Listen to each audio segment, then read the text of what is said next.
Hey everybody, I don't know if you ever run across ground bees before, but that's what these guys are. They are all in this flower bed.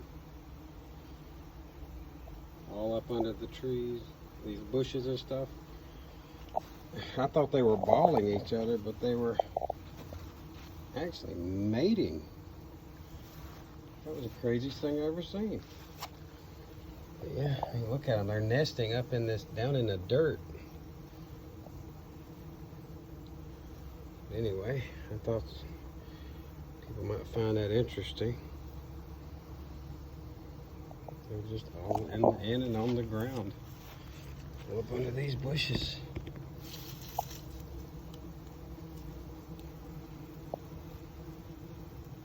I guess this is their swarming thing or something. You see them go down in the ground? It's crazy. All right, thanks for watching.